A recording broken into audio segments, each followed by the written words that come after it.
ప్రజాపాలనొచ్చాక కరీంనగర్ భూ అక్రమాలపై ఉక్కుపాదం మోపామన్నారు మంత్రి పొన్నం ప్రభాకర్. రాష్ట్రంలో ప్రభుత్వం పేదల భూములు ఆక్రమిస్తే ఉపేక్షించేది లేదని హెచ్చరించారు. కరీంనగర్ను అవినీతి రహిత జిల్లాగా తీర్చిదిద్దాలని అధికారులను ఆదేశించారు.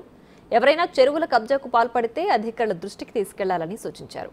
గంజాయి, డ్రగ్స్పై సీఎం రేవంత్ రెడ్డి నేతృత్వంలో ఉక్కుపాదం మోపుతామన్నారు. ప్రభుత్వ ఉద్దేశం స్పష్టం.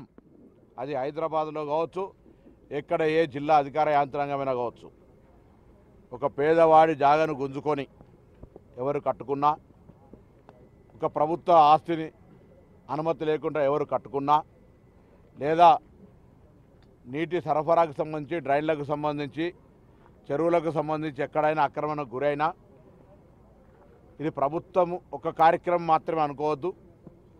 ఆ అంశము తెలిసిన, అవగాహన ఉన్న, గతంలో పూర్వీకులు లేదా వివిధ వ్యవస్థల్లో పనిచేసినటువంటి స్వచ్ఛంద సంస్థలు మన ప్రాంతాన్ని రక్షించుకోవాలి, పర్యావరణాన్ని రక్షించుకోవాలి, స్వచ్ఛమైన నీటిని తాగాలి అనే రకాలుగా ఆలోచన ఉన్నటువంటి వాళ్ళందరూ ఇటువంటి అంశాల మీద మీకు తోచిన సమాచారాన్ని మీకు ఇచ్చినటువంటి అవకాశంగా తీసుకొని మన ప్రాంతాన్ని అవినీతి రహితంగా ఉంచడానికి కొరకు ఉండే విధంగా అధికారుల దృష్టికి తెమ్మని చెప్పి విజ్ఞప్తి చేస్తా ఉన్నాను నేను ఈ జిల్లా మంత్రిగా. తప్పకుండా వాటన్నిటి పట్ల అధికారులు స్పందిస్తారు.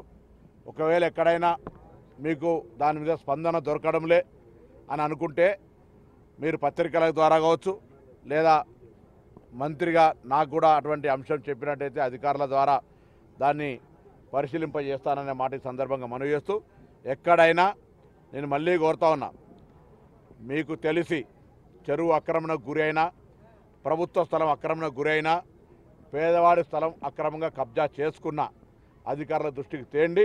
వాటి మీద అన్ని రకాల చర్యలు తీసుకునేటువంటి బాధ్యత ఈ ప్రజాపాలన, ప్రజలతో ఎన్నుకబడ్డ ప్రభుత్వంది అనే మాట మరొకసారి మనం చేస్తాం. సర్వే నెంబర్లలో కొన్ని అవకతవకలు జరిగినాయి సార్. ఇప్పటికే వాటి క్లారిటీ ఇవ్వబోతున్నారు. దీనివల్ల కొందరు భూములు అమ్ముకోవడానికి చాలా ఇబ్బంది పడుతున్నారు సార్. దాని మీద క్లారిఫై చేస్తున్నారు సార్. కరీంనగర్ సరౌండింగ్ అర్బనైజ్డ్, సబర్బనైజ్డ్ విలేజెస్లలో ఇది జరుగుతూ ఉంది. ఇటువంటి దానికి సంబంధించిన దాని మీద ఇంకా మీ దగ్గర ఉన్న ఆధారాలతో సహా గతంలో జరిగినటువంటి ఆ రికార్డుల మీ దగ్గర ఏమైనా ఉంటే కూడా, లేదా ఆర్టీఐ ద్వారా తీసుకొని కూడా వాటన్నిటిని సమర్పించినట్లయితే చర్యలు తొందరలో తీసుకుంటాం. ఎవరి స్థలాలు అమ్ముకోవద్దు, కొనుక్కోవద్దు అనే అంశం కానే కాదు. ప్రభుత్వ ఉద్దేశం ప్రభుత్వ స్థలాల పరిరక్షణ, చెరువుల పరిరక్షణ, సామాన్యుడికి ఈ ప్రభుత్వం అండగా ఉండి ఎటువంటి దౌర్జన్యానికి ఆ వ్యక్తి గురి కాకుండా ఉండాలనేటువంటిది మా యొక్క ఆలోచన. పెద్దపల్లి, సిరిసిల్ల అందరు పోలీసు అధికారులకు, ఉన్నతాధికారులకు కూడా చెప్పడం జరిగింది.